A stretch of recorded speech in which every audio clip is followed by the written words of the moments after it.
You are listening to Art Destinations, a podcast where we host fortnightly conversations with artists and thinkers living and or working on islands to see how these unique places shape imaginations.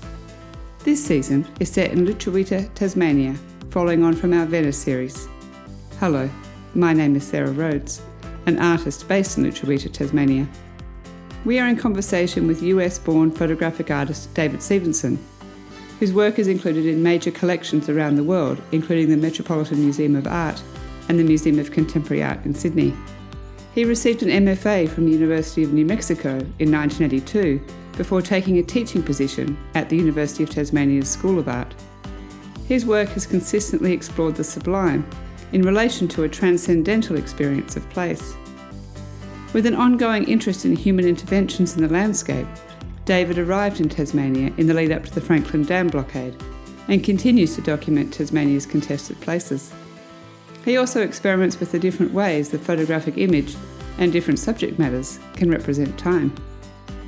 David Stephenson is represented by Bet Gallery Hobart, Jackson Fine Art Atlanta and Budwil Schabrowski Munich.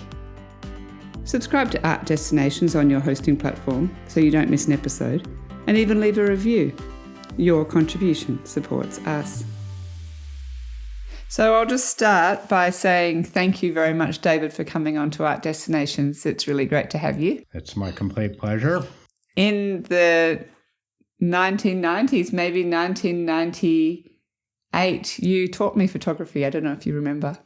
Yeah, I remember. I knew your name, but I haven't seen you in a very long time. So I think when I was studying under you, you were doing your Dome series, because I was looking at the dates the other day and I was thinking you were really talking to me about this sort of taxonomic or really sort of clear way of photographing things, and that sort of obviously filtered down to what I was up to. But I was looking at the dates of when you were making that work, and it was around that time. So that was quite interesting, I thought. So maybe we could just start at the beginning and find out, what brought you from the US to Tasmania?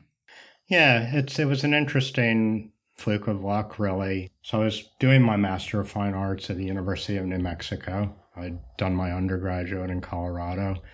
I was very attached to that southwestern U.S. landscape and basically photographing human alterations in that landscape. It was really my first mature project called The New Monuments, where I was photographing dams and pipelines. And, I actually got a National Endowment for the Arts Fellowship in 1980 and used it to go up to Alaska and photograph the Trans-Alaska pipeline. And I was very interested in these sites and the environment were a kind of focus for controversy of the collision of different value systems.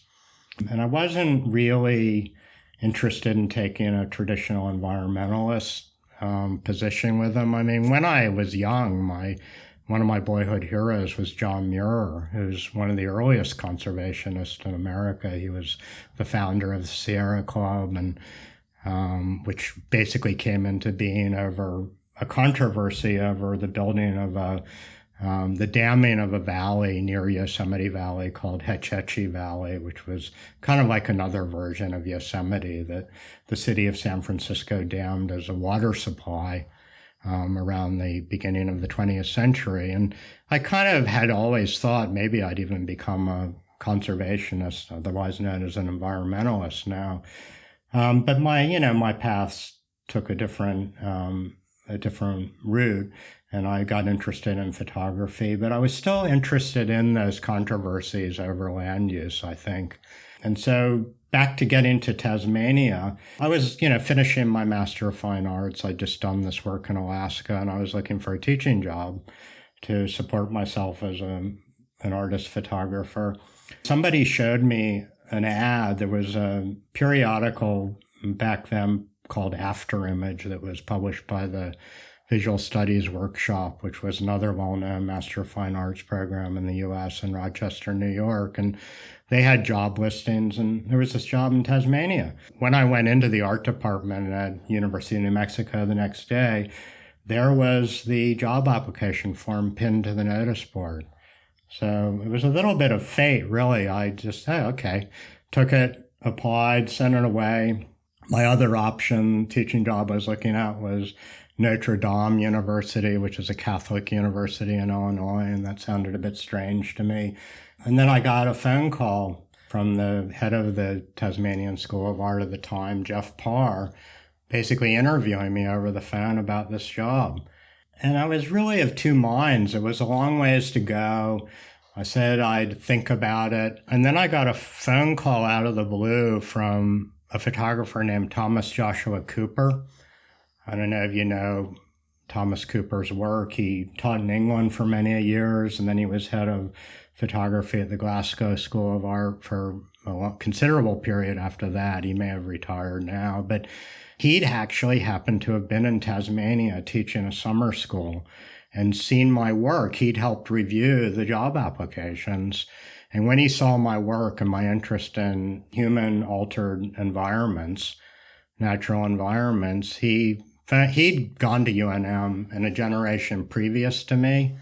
And it's kind of a little bit of a UNM mafia or something out there. But he somehow got my number, probably from the job application, called me up and basically talked me into taking the job. He said I'd love it. It was, all the controversy was starting up over the Gordon Below Franklin hydroelectric project at that time. Tasmania was still kind of reeling from the debacle of the flooding of Lake Pedder with those hydro impoundments. And, Tasmania had the first green environmental party in the world, the United Tasmania Group, and it just seemed like it was kind of meant to me. So I agreed to take this job, which was a 4-year contract as a entry-level tutor. I agreed to take it for 2 years, which is about what I was willing to commit myself to. The rest is history, as they say. Here I am many decades later, still in Tasmania. Well, amazing, confluence of events. I mean, the timing with the environmental movements is pretty lucky for you. So when I got to Tasmania, that was really the first stuff I worked on was the hydroelectric impoundments. I took a trip out to the West Coast. I'd only been here, a few weeks and, got in the secondhand car I'd bought and drove out via Derwent Bridge and photographed the Lake King William at low levels. So it was the exposed bed of the Derwent River with a lot of dead trees and tree stumps, etc. And then drove out to the West Coast. And then when I was back teaching in the school in Hobart, I had a student named Jeff Lee. He was probably a little bit before your time. Jeff Lee had been very active in the Wilderness Society, and he was doing photography at the art school. And he was pretty knowledgeable about the whole area, and he knew all about this Murchison scheme. And we ended up managing to somehow grab a helicopter that was owned by Helicopter Resources and really under contract to the Hydroelectric Commission and getting flown into the headwaters of the Murchison River, which they'd recently moved the park boundary of Lake St. Clair National Park to accommodate this new hydroelectric dam. And getting flown into the headwaters, getting dropped off with rubber dinghies and floating down this river as the plug had been put in the dam and as the water was filling up and drowning these pristine rainforests. And it was quite an emotional experience for me. And I kind of realized at that point that I tried to be kind of very neutral about the sort of photographs I was making, but it really brought home to me the collision between these value systems that, on the one hand, you had this very development-minded Robin Gray liberal government in Tasmania at the time and a hydroelectric commission that was, almost a kind of an institution and kingdom into itself, seemed to be intent on damming every single running bit of water in Tasmania and converting it to hydroelectric power for this whole kind of what seems foolish fantasy now that somehow Tasmania could become this industrial mecca fueled by cheap hydroelectric power, meaning power subsidized by the taxpayer.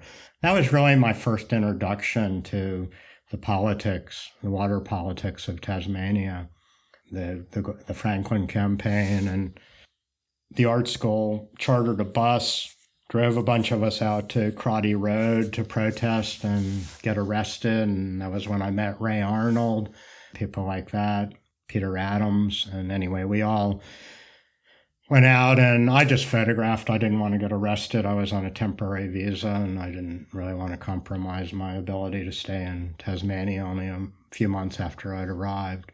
But yeah, it was an interesting time. Took the boat across Macquarie Harbor and paddled up the Gordon to the confluence with the Franklin and spent a few days in there photographing the site of where that dam was going to be built. One of the photographs I made, I think you mentioned in your questions, one that's in the collection of the MCA now, was made sort of walking up one of the survey cuts in the valley of the Gordon where this dam was going to be constructed, and then photographing looking down that survey cut. And it's an image that I started to use figures in these panoramas and sometimes gridded mosaic images, and this particular one had myself in it because it was a convenience. I was there photographing by myself, so I'd use a self-timer and run down and get the picture kind of as a scale reference and also as I suppose a kind of reference to the idea of being a historic witness to something.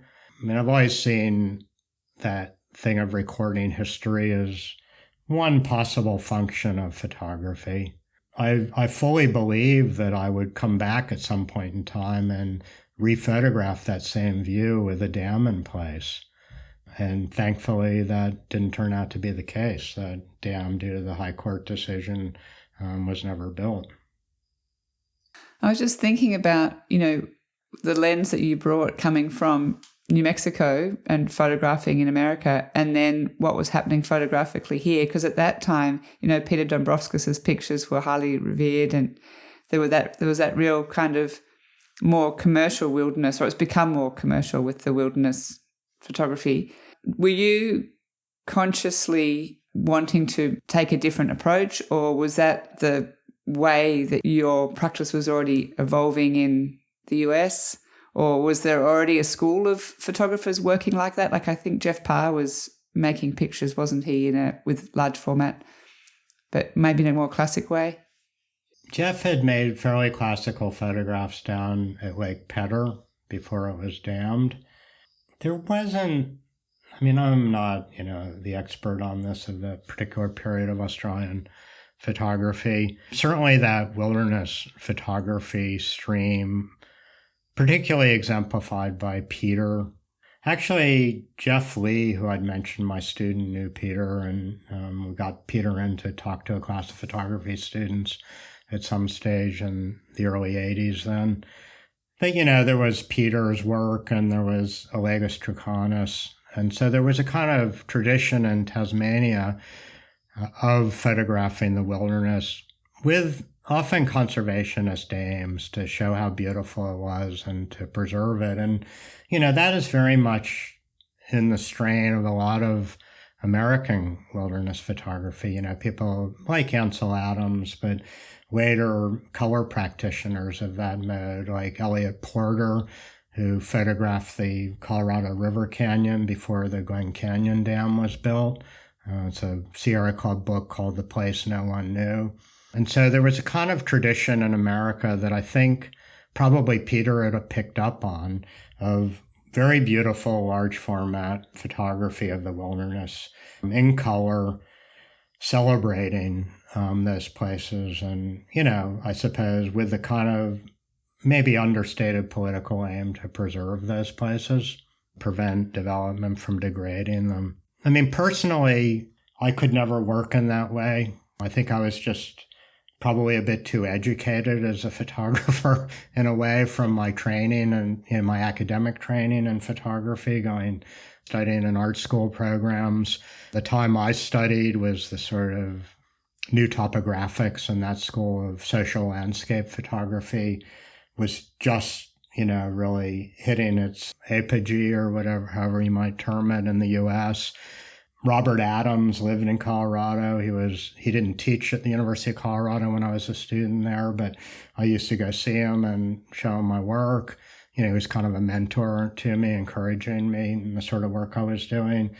And so, for me, those sort of wilderness photographs, although they're very beautiful, in some sense, they're predicated on a lie or a falsehood. I mean, first is the idea of wilderness itself, which is very much a social construct that's based on essentially eradicating the indigenous populace of a place and then saying nobody lives there. It's unpeopled.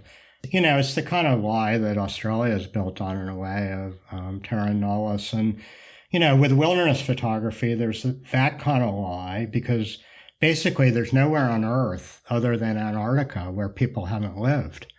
So, and then the second lie is the pretense of the photograph being this totally transparent window on the world. And we kind of got to ignore the fact that the photographer was actually there with all their equipment and all the rest of it. And it's not that I don't admire and respect what those photographers do, and I think it's very skilled, and it's beautiful work, but to me, it's a little bit one-dimensional. And the environment is much more complex than solely that it's beautiful and that we should preserve natural wild environments. I mean, I believe we should. And I think that sort of photography has a strong role to play, but I don't think it's the kind of photography I could engage in personally. And I think one of the reasons why I worked in black and white was to try to distance myself a little bit from that sort of work. Black and white itself is already an abstraction, a distancing. We see the world in color. We also see it three-dimensionally. And we see it quite differently than cameras do. But cameras have this strong reality effect, if you like it. And we tend to believe photographs to be truthful and color photographs to be even more truthful. Black and white photographs have already that little bit of abstracting distance. And, my adoption of the panorama, the composite panorama, and then the gridded panoramas, were maybe 9 or sometimes as many as 15 panels stuck together, was in a way an attempt to work against that notion that the photograph is just this transparent window on the world that doesn't alter anything. And of course, photographs always alter reality. They may strongly suggest we're looking at reality, but they're not reality. Yeah, I think that's a good answer. I was just interested because you arrived here with a very, at that time, a unique way of looking, and that there was a definite way of seeing that was already happening. So I was just interested in, how they fitted together. You've probably answered this, but to what extent is your work political? I don't think my work's very political at all.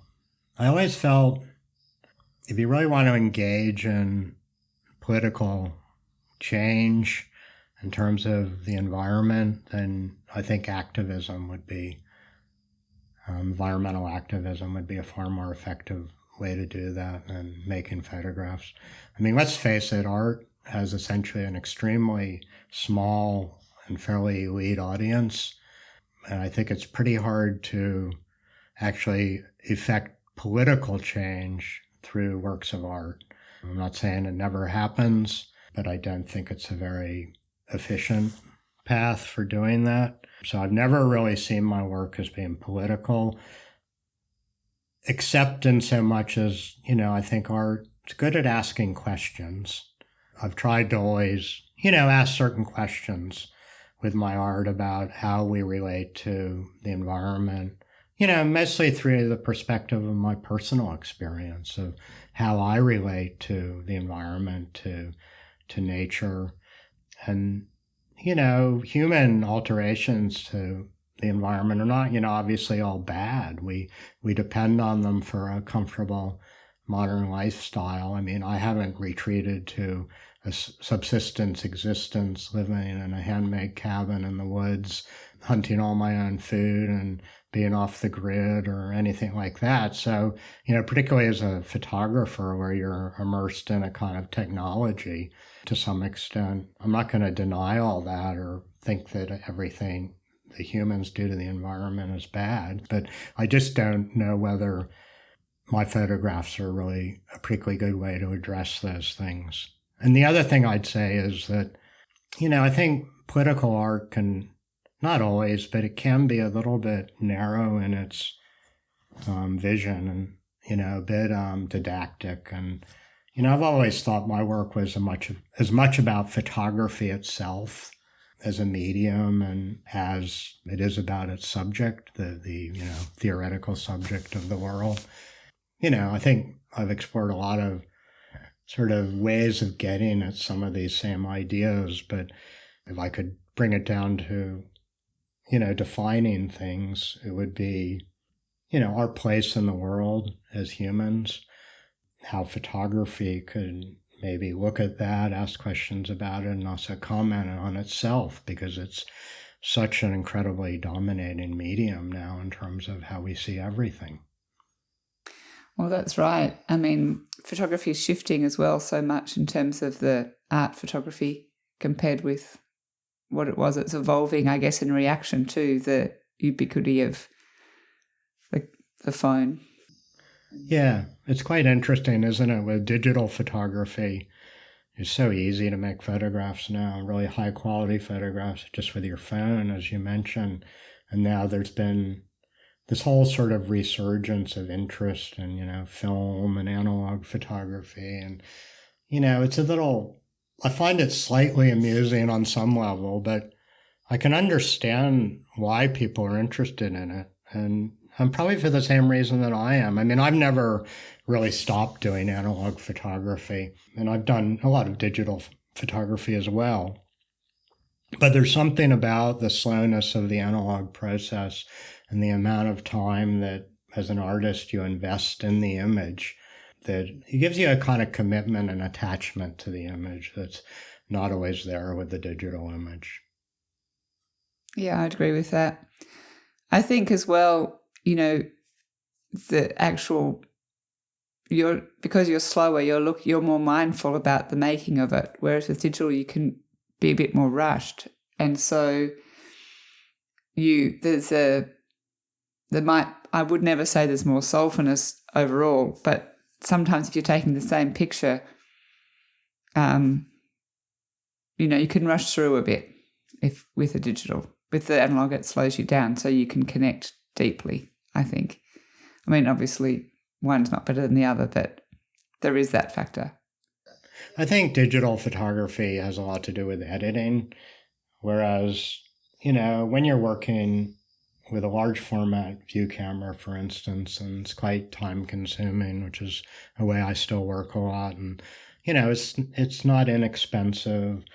You don't just fire off shot after shot. You tend to be quite careful about the images you make. So the editing process tends to take place before you even set up the camera. I wander around a lot, and I actually take a lot of photos with my phone to try to figure out viewpoints and angles of view and that kind of thing. And then sometimes I'll wander around with a medium format digital camera and take a lot of photographs. And I can't say that, it's not like I get a better quality image out of the large format view camera. I get a different sort of image, and I can do things with the film image that I can't do with a digital camera, like very long exposures and so on and so forth. So I can do certain things with it. And I've tended to, in more recent projects working on film, tended to do things that I can't really do with a digital camera. And that's one reason why I'm using that tool. But I also have to say, I kind of just I still have an attachment to the process of setting up the camera, getting under the dark cloth, framing the image. I just enjoy it, and it's not logical. It's not like I get a better quality image most of the time. I just enjoy it and have more attachment to the image. It's nice talking to a photographer who actually loves, the whole spectrum of photography. That's quite lovely. So at the beginning, we were talking about you going to Europe and making the pictures of the domes. So at that time, you were making these pictures in the landscape in Tasmania, and you've continued to do that. So you've had several projects running at the same time. The dome pictures is quite a shift. Is there an idea that is in parallel, or are they separate ideas? I think they're related. When I moved to Tasmania, I was essentially working with very descriptive approach to photography. making these large format view camera images, very detailed, fairly modestly scaled prints now. They kind of got bigger in those first years in Tasmania. And then I sort of, to put this, I think I just got a bit fed up with all that detail. That's the simplest way to describe it. I think one of the things was I'd always been interested in abstract painting and this kind of yearning in a certain tradition of abstract painting, abstract expressionism of the more geometric type. I'm thinking about people like Barnett Newman, Agnes Martin, who are really, I think, in their work, Rothko to some extent, striving to represent some kind of experience of transcendence. One of Barnett Newman's early large-scale, hard-edge abstract paintings is called The Sublime Is Now. Partially through my pretty academic MFA at New Mexico. In New Mexico, you had to write essentially a master's level art history thesis as part of the MFA and, presumably history of photography. And my thesis, it's called a dissertation. It was on 19th century American landscape photography, primarily of the railroad, and the attempt to reconcile a kind of vision of natural grandeur exemplified by these traditions of the natural sublime that go back to the 18th century with this kind of new industrialization that the railroad was a prime exemplar of. And the Transcontinental Railroad in the U.S., that was a very political act, the building of that railroad. It was to unite the East Coast with the West Coast because after the Civil War, there was a strong fear that California would secede from the Union. And so the railroad was seen as a way of uniting the two coasts. And they hired, numerous photographers to document that, some very interesting photographers. Some of them were Civil War photographers. But one of the things you see in a lot of that work are stereographs, which were interesting in terms of dealing with the three-dimensional spaces like tunnels and road cuts. And stereography is something I've returned to periodically in my work. And the other thing is panoramas. And, a lot of the 19th century photographers worked on panoramas, multi-pane panoramas. And I think a lot of it is this attempt to deal with this grand space. And space is one of the things that the sublime usually draws on, the experience of the sublime, which I'm not going to give you an academic treatise on the sublime, but we could just kind of summarize it as an experience of awe, of things that are great in space, or a feeling of, like the night sky, knowing the universe is huge, vast, or a large landscape space, and knowing that they're vast, not only in terms of space, but in terms of time.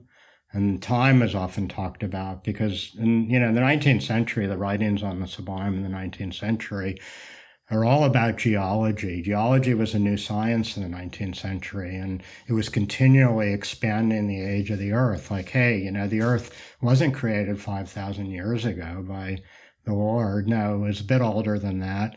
First it was thousands, then millions of years, then, billions of years. And geology, paleontology, they were at the forefront of things that were in real contradiction to the Christian worldview. And so time is a big element of thought about the sublime, as well as space. And to get back to your question about the dome, so I started making these much more reductive images. I sort of had this idea that my photographs were just too descriptive, and people would always go, oh, like, where is that? What mountain is that? Or what canyon is that? And so I somehow thought, probably misguidedly, but it was my thinking at the time, that if I emptied out that detail and made the images emptier, without those sort of specificities of place, I could maybe direct the viewer's attention to these ideas about the sublime, about just an experience of transcendence or awe.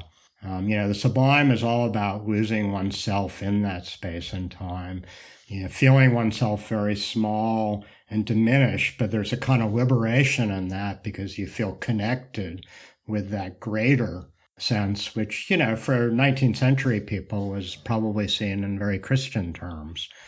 Not so much for me, because I'm not religious in that sense.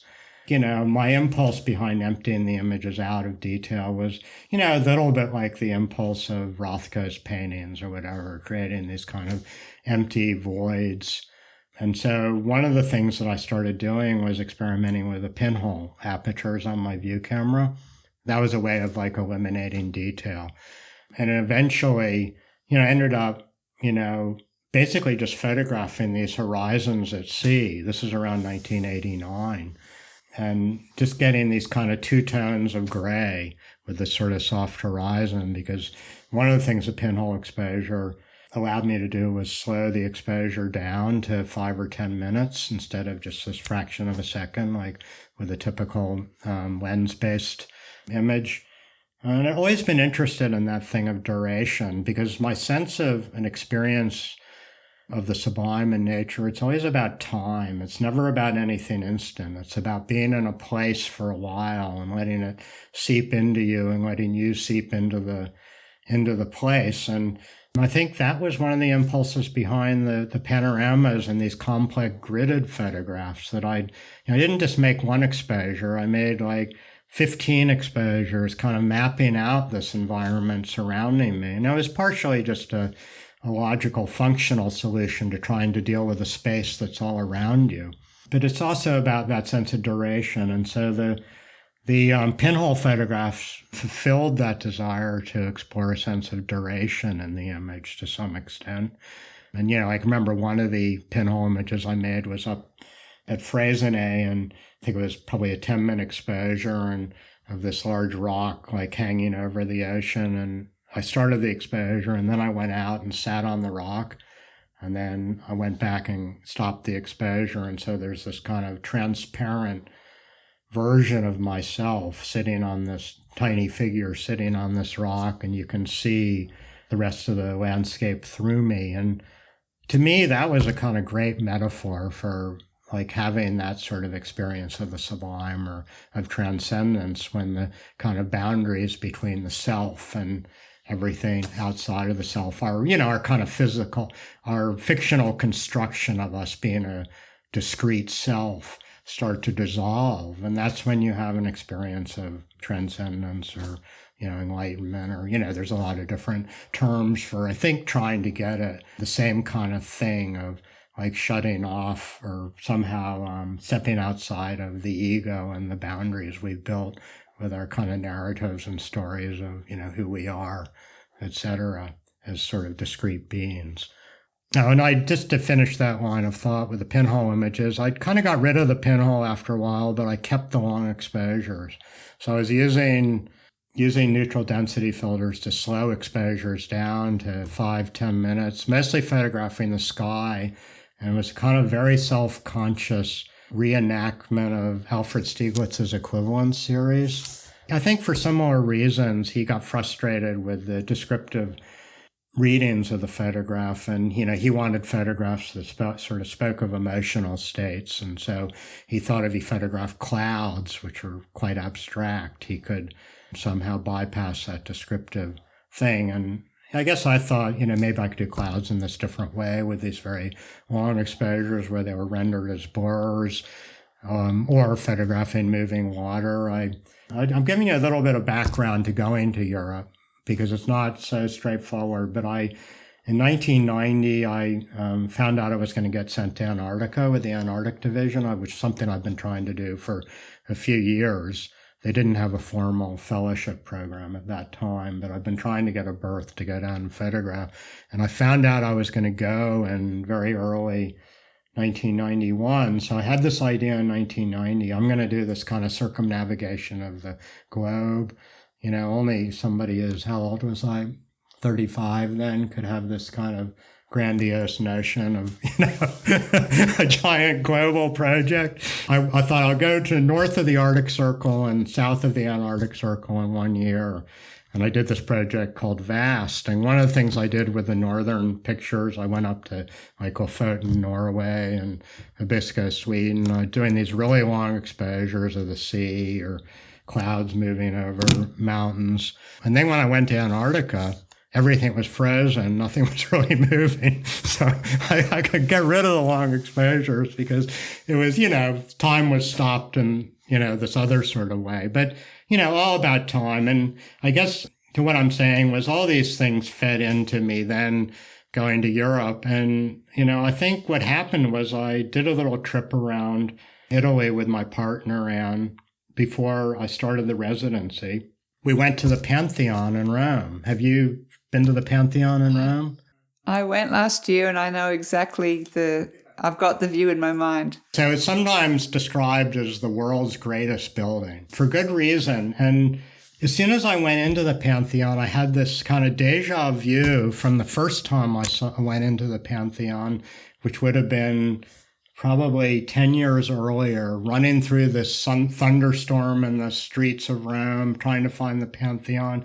Going into the Pantheon, it was still raining, but the sun had come out, and there was just this calm of rain coming down through the open oculus, illuminated by the sun. It was like, wow, you don't need to be on drugs to have this sort of experience. So, it was incredible. And when I went back to the Pantheon, that was when I just conceived the Dome Project. Like, this is amazing because this building is the experience I have in the environment. This is what these sorts of buildings are trying to create in the viewer, this experience of awe. And, the Pantheon, which is pre-Christian, even though it's now a Christian church, it's a Roman building, churches are all about that. I mean, I've never had, a lot of time for Catholicism, but I can definitely appreciate the theatrics of Catholic churches and, what they do to you when you go into those spaces. They're incredible. And, domes are very interesting structures. They're circular.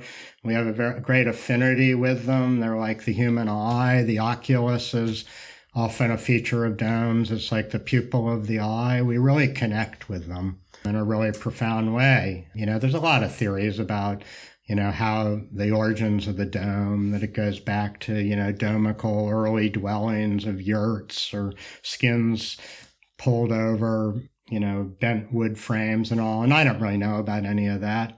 All I can say is I think we connect with that form very strongly. And partially, I think it's because it's how we experience the sky as a kind of dome over us. And, often the decoration in domes is to reproduce some sense of the sky, the heavens, because that's like where God lives, of course, and that sort of thing. But, I think, regardless of what your religious orientation, they're buildings we really connect with. And I think we connect with them in the way of that sense and experience of the sublime or transcendence or whatever. So for me, that Dome Project is totally coalesced with that one visit. And I spent 3 months and then, as I said earlier, another 10 years photographing domes because it's a kind of collection, if you like. And I got very fascinated with how the form changes over time across geography. And one of the things I did shortly after that initial Italian residency in 93 was I started photographing the night sky in 1995. And, I'd always made night photographs in the landscape. Some of my panoramas from the late 80s in Tasmania were night panoramas. Partially about, it's just an amazing time to be out in the environment at night. It's a kind of totally different sense of it. And also, things look quite different because the Earth's spinning. So stars are not rendered as points of light. They're rendered as lines or arcs more accurately. And so I got quite interested in 95, returning to the night sky and just looking at the sky. And I think that was really the influence of the Dome Project, where domes are often a recreation of the sky. And then I'd photograph the clouds around 1990, 91. So actually up to 93 because I did quite a few in Italy. So looking at the sky again, but at night. And I quickly got on to, again, coming from my interest in that tradition of abstract painting. One of the things I was very interested in painting was minimalism, the work of people like Robert Ryman and his just white paintings. He did nothing but white paintings for decades. They're all very different. But also the post-minimalist artists and conceptual artists like Saul LeWitt. And I'd read Yeah, I read some interesting essays at the time by people like Robert Pincus Witten about work by Solowitz, essentially based on a pre-executive decision. He talks about Richard Serra's work in the same way. Richard Serra did this series of works, which are in museums all over the world, these splatter works, where he'd throw molten lead against a wall, or like the junction of the wall and the floor, and then it would form in this shape. And that shape was kind of determined really by the geometry of the wall and the size of the lead. But it was all about having this plan beforehand of what you do, and then the work as a result of the plan. Solowitz work, they're based on a set of rules or algorithms, a set of instructions, divide a wall into 4 quadrants, and each quadrant create a diagonal line going from upper left to lower right, so on and so forth. And then anybody can execute the work. So fairly quickly with the star pictures, I got really interested in this idea of the pre-executive decision and making images based on really a set of rules. And I really didn't know, what the thing looked like was going to be a result of those rules. And the first rules were very simple. I'd photograph a constellation like the Southern Cross, Crux, for 5 minutes, and then rotate the camera 90 degrees, make another exposure on top of that for 5 minutes. And then the rules got more and more complex. One of the things that was also behind this thing is the idea of multiple exposures, wanting to rebel a little bit against that notion of the photograph as a straight window on the world and see what photography could do. And a photographer who I'd always really admired was Harry Callahan. And Callahan was an American photographer who was very active in the 50s through the 70s. He was a very influential teacher at the Rhode Island School of Design. He represented the U.S. at the Venice Biennale one year as one of the very few photographers to ever do that. He was a very interesting photographer who was always very experimental in his approach. And back in probably the 60s, maybe even the 50s, he did a lot of multiple exposure work. And some of them were just done by making a photograph of, like, say, a city skyline, and then inverting the camera and re-exposing it with the same photograph.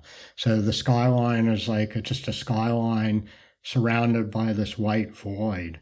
And I thought, wow, that's fascinating. And I thought, I bet I could do that with the stars and just start layering exposures up of light on this black field. And that's really where the star drawings came from, those two impulses, the pre-executive decision of a set of rules and the idea of multiple exposures. Multiple exposures in cameras often just look like a mess, an unintelligible mess, but with no formal structure. But with that black field, I didn't really have all that interference.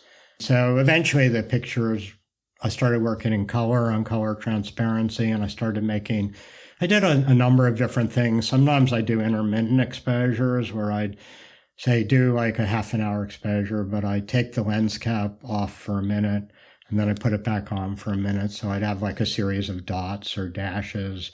And then I do these complicated multiple exposures where sometimes I do as many as 72 exposures on the same frame, rotating the camera, maybe 5 degrees between each exposure.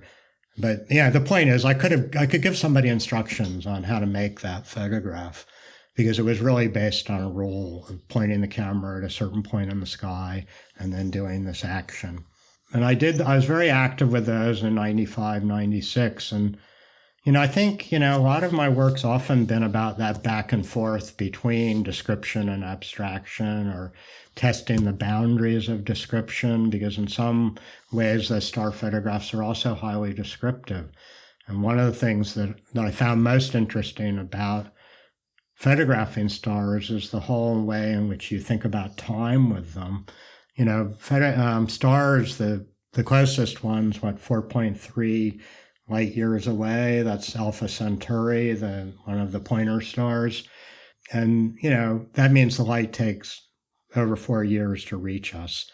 Many of the stars, the light takes thousands, tens of thousands of years to reach us. So the star we see is actually ancient light. We're looking back into distant prehistory, sometimes before humans even walked on the earth. That's like fascinating. That totally blows your mind about time and our place in time and our importance as humans. And, it's another thread of my interest in geology. When you photograph a landscape where you see the rocks and the mountains, the spine of the earth sticking up, you're also looking back into ancient time. The bones of the earth, my friend Rick Dingus described it as. But there's something really fascinating about that often we lose track of, I think, in our day-to-day existence where, everything's really important. What happened yesterday, what's going to happen tomorrow. Often not so much importance on right now, unfortunately, which is, I think, what we could concentrate on a bit more. And I think it's one of the things I love about making art is that it really forces you into this particular moment in time where you just engage with that moment. So with the stars, though, it's really interesting. We're geology, you're in this one moment, but then you're also looking back into this very, very distant moment and then layering those moments on top of each other, and all the different stars are obviously different moments because they're different distances away. It's quite fascinating and how it expands our idea about what time is and what our place is in it. So at the beginning, you were talking about, when we were talking about the landscapes in Tasmania, the Murchison Dam and places like that, and you were thinking about, and even with the rock, you were putting yourself in there and you were immersing yourself. So when you apply rules to the night sky images, are you thinking about immersion of yourself, or is it just the fact that you're there making the picture that's enough? If you're creating a set of rules that you could give to someone else to make under your name, essentially, then how does that work? Yeah, it's an interesting question. I'm sure those star pictures have lots of paradoxes in them. I've given you an explanation of them, but, now I'm thinking, yeah, why do I do all that? But now I think for me, it's always about my experience. And that's what's driving it. And also, I've always been interested in experimenting, just seeing what happens. And I love photographs where you don't really know what it's going to look like. And it's probably one of the things I dislike about digital photography generally is, you got that instant, just review it. Oh, that's what it looks like. Whereas with film, you got to wait. You got to wait until you get home and you process the film, and then it looks better than you thought or worse than you thought, or it's a total disaster. It didn't work out at all because you made a mistake. There's lots of things that can go wrong, and I enjoy that part of it. And I think with the star photographs particularly, and I think to some extent those gridded photographs in the Tasmanian landscape, it's that you don't, and the long exposures in general, you don't really know what it's going to look like until you get back. And so I guess I'm always driven by the experience I'm having of the environment. But, really the photograph is not really an analog for that. The photograph's about something else because it's also about photography itself. And it doesn't really in any way, shape, or form reproduce that experience you had in the environment. It might point to it in some way, but it doesn't reproduce it. And I don't think I've ever made work that created an experience of the sublime for a viewer or anything like that. But it kind of points to that experience. I just want to say one thing actually about the night sky. In some ways, the whole point that it takes the self out of it is the point of the work in many ways, isn't it? Because it just makes you realize the universe is so much bigger than any of us. It is. I kept going back to those star pictures. I did them in 95, 96. I returned to them 10 years later. This is like me, totally, to return to an idea and think, I think I could do something else with this. I started taking my 8x10 view camera up to Central Australia and making photographs that either took all night or sometimes 2 nights, where I built up these long exposures over successive nights. And I did 2, for me, fairly successful works in that time. I did one work in 2005 where I remember how this worked. I've sort of photographed for an all-night exposure, and then the next night I rotated the camera a bit and photographed again all night. And then I started a second sheet of film on the third and fourth day for a second sheet. And I essentially I think I rotated 45 degrees each time. And in any effect, I ended up with this 4-panel panorama that mapped out the entire night sky, but in this weird kind of overlapped way. And then I did another work in 2006, sort of similar, but I did 3 exposures in each night. The point was, I hadn't completely let go of the stars. I returned 10 years later. I returned again in 2009, did another series in far northern Western Australia, Northwest Cape.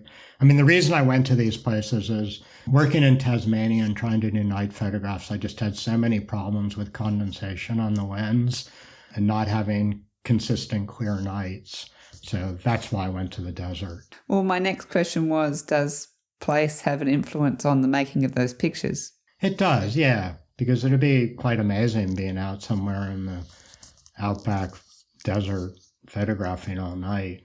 And not that I necessarily stayed up all night. I'd set my time. I'd set an alarm to get up in 3 hours and move the camera or whatever, because it's pretty funny. I've done a lot of night work because I am so totally not a night owl.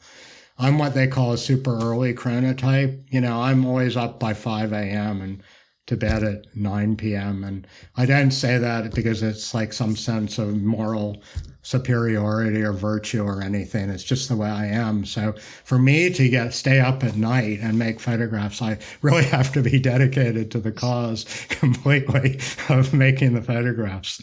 You've been talking all the way through about exploring the sublime and the transcendental experience of being in a place. And I went to the Hiroshi Sugimoto show at the MCA recently when it was on. And he is really exploring similar ideas of time. I'm not so sure about the sublime, but have you ever thought of a parallel between the two of your works? Yeah, it's interesting. I mentioned before I was doing those pinhole photographs around 88, 89, and I trying to empty the image out, and I ended up with these photographs of horizons at sea. And I didn't really, Sugimoto was not well known at that time. I didn't know of that work at all, but I was showing some work to the curator of photography at the Metropolitan Museum of Art in New York at the time, Maria Morris Homburg. And she was looking at my horizons and seeing, and says, "Oh, do you know this work?" And she pulled out this catalog from Sonnabend or somewhere of Sugimoto's seascapes. I was like, wow, those are amazing. And that was pretty much, I sort of stopped doing photographs of the horizon horizon at sea bisecting the frame. And not to say that I didn't do any more photographs of the sea or the horizon, but I just thought, this guy's done this really well, and there's not much point in me walking in those footsteps.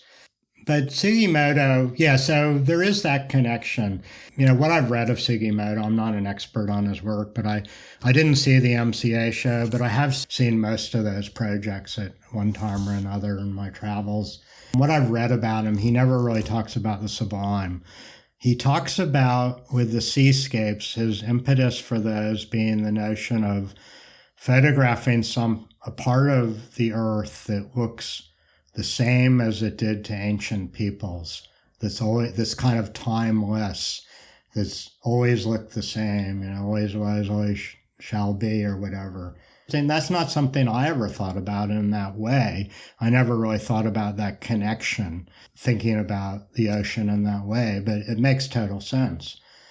For me, it was always just about that experience of immense space and this feeling of kind of, I guess, timelessness in a way, which I think is probably what he's getting at with that notion of photographing something. But, obviously with subsequent bodies of work, with the movie theaters, which are also one of his earliest projects where he photographs a movie theater and the duration of a film's projected on the screen for the whole movie, so you just get this white void. And, I think there is this sense in those of almost a transcendent space, although he's never really talked about it in those terms. He talks about, I think his work for me is very much about experimenting with what photography is and its reality effect. He talks about that, the way the photograph makes everything real. So with the dioramas or the wax portraits, that somehow photographing it makes it more real than it actually was when you saw it in the museum. And that's an interesting aspect of it. I think that the time thing is probably the connection between my work and Sugimoto's, who, I admire very much. He's an amazing artist. Okay, that's a good answer. You won the Hadley's Art Prize a couple of years ago with your time slice image. So would you talk a little bit about that, because that's quite a departure from the where you started? It's interesting. It is and it isn't. Okay, so I've always been interested in time-lapse photography. And, one of the early projects I did when I was a grad student in New Mexico is I did a film, a Super 8 film, shooting single frames and moving through the environment.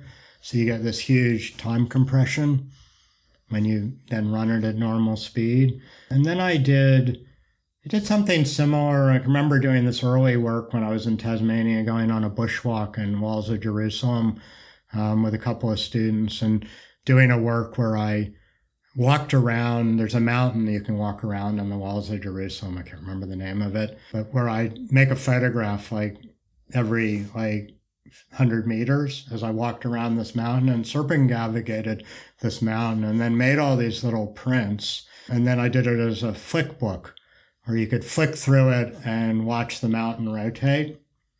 So it's another kind of temporal and also spatial compression in a sense. When I was working on the Light Cities project, I also started in places like Singapore and Shanghai shooting these time lapses, which I just did as conventional time-lapse videos. This is probably around, as I said, 2012, 2013. And then Martin Walsh was a student of mine at the art school. He'd been an undergraduate and then done honors, and then he was back doing a PhD. And in his PhD, which I supervised, he'd done a lot of work up at Lake King William. He did a lot of things that were not photographic at all, say doing GPS tracks of walking through the environment and then rendering those as video animations. So he had some shared interests in rendering, being in the environment, also working at Lake King William. Sometime around that period when I was photographing on the Light Cities project, finishing that up and doing these time lapses, I thought, Martin, maybe you and I can work together, initially at Lake King William. I mean, one of the issues is partially driven by the university. Sadly, even this was quite a long time ago. I think it's even worse now, but there was a lot of pressure to bring in external research funding. And at the time, my role at the university was research coordinator for the art, visual and creative arts or whatever. So I kind of felt like, having these workshops, I'd applied for quite a few Australian Research Council grants, and we had an early one, small one back in probably about 1995, which is the thing I actually did the star drawings as part of that project. It was called Imagine Nature and had Ray Arnold and Anne MacDonald and Lee Hava working on it. And we all kind of did our individual thing. But then I'd put in subsequent Australian Research Council projects where I tried to kind of get some funding up for, say, people working around the issue of representing time in photography, but with people doing individual projects, like individual artists. Artists mostly work individually. That's been the general paradigm. And, it became clear that I wasn't going to get funding up for something that was that unfocused. It couldn't just be around a concept. So I came up with this idea that, Martin and I initially could work together at Lake King William and do something around that site and representing a complex environment like that. It's the original river valley of the Derwent, which would have been a beautiful river valley flowing out of Lake St. Clair and then probably meandering through Button Glass Plains, probably created through Aboriginal fire regimes, fringed with eucalypt forests. And then sometime in the 60s, I think, as part of the Derwent hydroelectric scheme, there's in-stream impoundments all down the Derwent. They go back to probably the 40s and Tasmania's dream of cheap hydroelectric power. And there's a whole interesting history, but the King William Dam was part of that, the Butler's Gorge Dam. What it did is it totally flooded that river valley. But King William's got a huge fluctuation between low water levels and high levels. At high levels, when you get to Derwent Bridge, the water backs up almost to Derwent Bridge, and it just looks like this vast lake. It's got a few dead trees in it, but so what? And then at low levels, you can't even see the lake.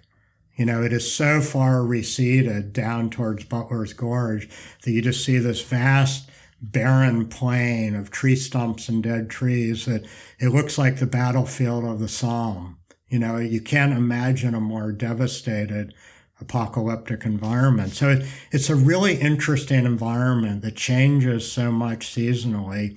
When Martin and I started talking, we were both interested in that aspect of it. And hey, maybe working as a team, we can bring in some of this grant funding that I felt under a lot of pressure to try to bring into the university. And so we initially got like a seeding grant or two from the university to work on Lake King William. And from that grew the Derwent Project, which was about representing the whole watershed of the Derwent, which has all these dams on it. It's a very complex environment, trying to represent how it changes over time, seasonally, different water levels. And so that's where the Derwent Project came from. We were talking about how we could sort of maybe get some sort of data visualization into our photographs. And then Martin had showed me this PhotoViz book because we're trying to think of how we maybe incorporate some data into these videos of meteorological data. We didn't really know, but, we were trying to make it kind of sexy, data-driven, not just plain old boring photography and video. How do we represent this complex environment by bringing in other kinds of data? And in this PhotoViz book was a number of photographers doing these time slice photographs. One of them was this guy, Richard Silver, who, as far as I can tell, maybe was one of the first people to do this, of photographing the same scene, but making a whole lot of photographs, probably shooting a time-lapse sequence over a period of time, and then doing a series of slices where you kind of, say you imagine you divide the frame into 10 slices, and the first slice is, 10 minutes before the next slice, which is 10 minutes later, the third slice is 10 minutes later, and so on. And so you map out how time plays out across this time with this series of slices in this time slice photograph, which is what he called it. And I think he actually did a little book back around 2007 called Time Slice or something. Anyway, Martin showed me these pictures and thought, oh yeah, that's interesting. And then a little while later, we'd had this idea we were going to do time lapses of the watershed over this period of time. We eventually got this 3-year funding that we would try to at least capture 2 years of the environment changing over this time. And so our initial thing was we were just going to shoot our time lapses and just do time lapse videos of them, which is what we started doing.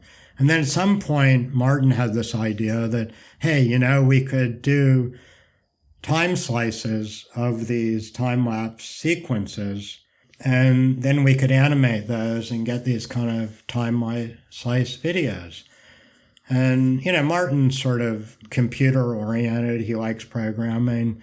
And he did some programming and built a program that could do these multiple time slice photographs from any time lapse sequence. So you'd have 1,000 time-lapse photographs, and from that you could create 1,000 time-slice photographs. And then you just put those, you animate those by, putting them in, there's a lot of different ways you can animate those, but the easiest way is just in something like QuickTime. And you create a video of the time slices, so you get kind of this moving time slice. So we tried them in different ways. And meanwhile, I kept shooting individual time-lapse sequences with a high-resolution camera out in the environment because I was actually kind of more interested in the still time slice. Just the time slice photographs are a little bit hard to understand, but, you can kind of understand that. Once they're in a video animation, it's tougher. But in the end, working collaboratively with somebody, you can't always have it your own way. I think you just got to realize there's a give and take. And, Martin was very keen on these time-slice videos because he'd invented them. I was like, yeah, okay, we'll do that. And in the Derwent exhibition at the TMAG, when I look back of the 3 works we did in that project, I really like the time slice videos the least. But I still was very interested in the still images, which I continued to make from those early ones I'd done in Singapore and Shanghai. By that time, I'd started working with, high resolution, just a full frame DSLR and shooting these normally 2 or 3 day sequences. When I look back on them, they're kind of like the star photographs too. There's these intervals of time layered on top of each other. In the case of the star photographs, they use the movement of time. So it's clearly something I've always found fascinating, this interest in duration of time, intervals of time, being in the environment for a period of time. Normally with the time-lapse sequences, I'd just set up my camera and then leave it for a few days, try to set it up somewhere where it wasn't going to get disturbed or stolen. And then, you end up with all these files and you spend days experimenting with them. And, now, I've sort of pretty much stopped this work. After a while, I made some successful images with them. Mostly the ones I ended up working on were tracking the moon rising or setting or the sun rising or setting across the sky. And, the Hadley's picture, that's at our family shack at Brady's Lake, which is coincidentally where I'd located one of the Derwent Project fixed cameras because it was a place that was relatively less chance of vandalism and it was a place I could service regularly. So even after we took this camera down, I love this wattle tree because it's just this grand old huge wattle. I don't know how much longer it is for this world, but it, looks out over the lake and it sees the days coming and going, the moon rising, the sun rising, it's snowing, the snow melting, all things that we had observed in the Derwent videos. So I just continued to photograph this tree. I've photographed it with a view camera, and I've done probably 6 time-lapse sequences of that tree, and I guess I was quite attached to it. That Hadley's Prize was partially about the tree because I've always been interested in trees, and, as I think, I can't remember whether you mentioned it in your questions, but from time to time, I've done projects looking at trees. I did a drown series of trees and hydroelectric impoundments around 2001. I did the Bone Country series quite recently, which was trees and dead bones. But I also did that show at BET, Survivors, of solarized images of mostly dead trees 3 or 4 years ago. So the Hadley's Prize was about those. There's, I guess, a few things going on. I've been doing the time slices, trying to deal with this iteration of time, duration of time, being in an environment for a period of time, and the notion of the tree often being of much longer life than us, being in this environment for a long period of time, being kind of grounded in that space. So those things kind of came together in that image. That's where the time slice stuff came from, the Richard Silver work, the videos that Martin and I did for the Derwent Project, and then just continuing to do those, but I've largely left them behind and gone back to just doing very long exposures with the view camera. Well, I was just thinking that, after doing all that editing, you'd be craving to get back in the darkroom, having to choose between 8,000 images. You'd be like, just give me that darkroom with that one choice. Yeah, that's part of it. Look, I think with the time slice images, one of the things I find, and I think it was the problem I have with them, the ones we showed in the Darwin project, and why I've lost interest in the still ones is, they interrupt the window so much. It's like a screen you're looking through. With the video animations, I think it's almost like an unintelligible screen. But even with the still images, I think I talked a little bit about the transparent window and kind of liking to disrupt that. And I think the mosaic panoramas from the late 80s do that. But the disruption is also kind of an annoyance in some ways, and it's like a filter you're trying to look through. And I think that's why I've gotten tired of the time slice images. It's just a little bit too much I want something slightly more seamless. So I'd like to talk about duration and time, but possibly in a way that's not such an interruption. And so, more recently I've been doing like 3 and 4 hour exposures with a view camera, because it's all kind of melded together. Interesting. But, same impulse, but just approaching it with a different formal approach. And so, yeah, I've hardly been doing any of those time slices. Stopped doing them probably a year or 2 ago. You've been very generous going through your career, essentially. I was interested in knowing the key moments, but I sort of hadn't really thought when I asked you the questions that we would be going through your entire career. So thank you for your time. Oh, you got me talking and I don't know when to stop. I loved it. It was really, I loved that conversation. So thank you so much for coming along. Thank you for having me. I really appreciate your interest in my work. It was nice to listen to you talking about, playing with photography for the sake of photography and experimenting with what it can do technically, I suppose, with the panoramas and the multi-panels and the time slice.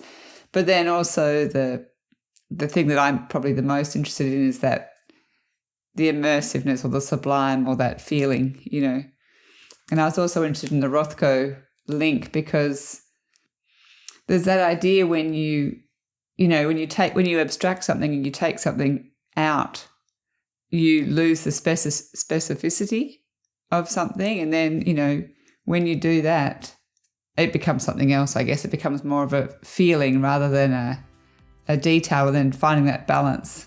It's an interesting thing to think about.